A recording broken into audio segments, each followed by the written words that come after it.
Sobat Justitia, keterangan saksi merupakan salah satu alat bukti dalam perkara pidana.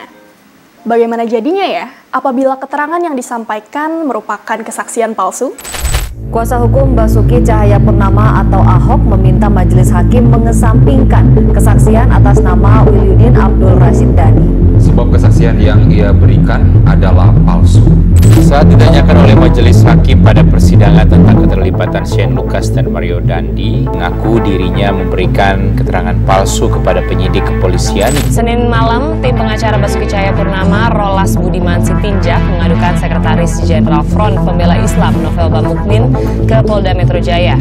Pelaporan Novel ini dilakukan atas dugaan pemberian kesaksian palsu di bawah sumpah pada sidang penodaan agama dengan tersangka Ahok.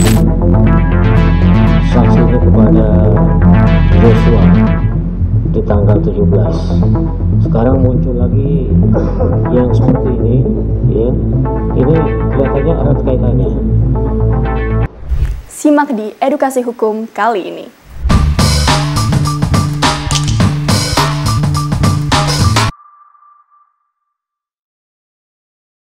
Saksi merupakan pihak yang memberikan keterangan atau kesaksian mengenai suatu peristiwa pidana yang ia dengar sendiri, ia lihat sendiri, dan ia alami sendiri dengan menyebutkan alasan dari pengetahuannya itu.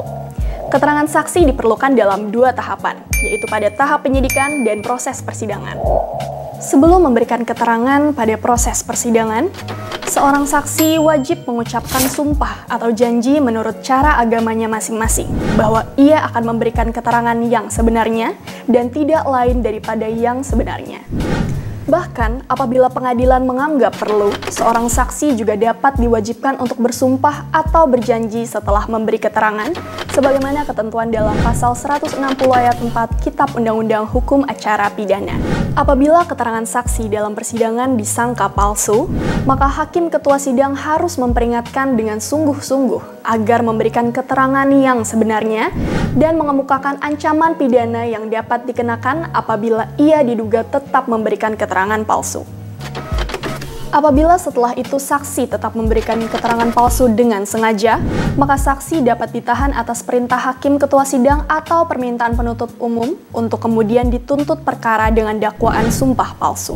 Berdasarkan pasal 242 Kitab Undang-Undang Hukum Pidana, barang siapa dengan sengaja memberi keterangan palsu di atas sumpah, baik dengan lisan atau tulisan, secara pribadi ataupun melalui kuasanya yang ditunjuk secara khusus untuk itu, diancam dengan pidana penjara paling lama 7 tahun.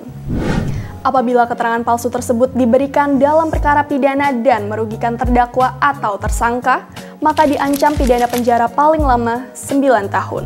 Bahkan dapat juga dijatuhkan pidana pencabutan sejumlah hak, antara lain hak memegang jabatan pada umumnya atau jabatan yang tertentu, hak memasuki angkatan bersenjata, hak memilih dan dipilih dalam pemilihan, hak menjadi penasehat hukum atau pengurus atas penetapan pengadilan, hak menjadi wali atau pengampu atas orang yang bukan anak sendiri, hak menjalankan kekuasaan bapak, perwalian, atau pengampuan atas anak sendiri, serta hak menjalankan mata pencaharian tertentu.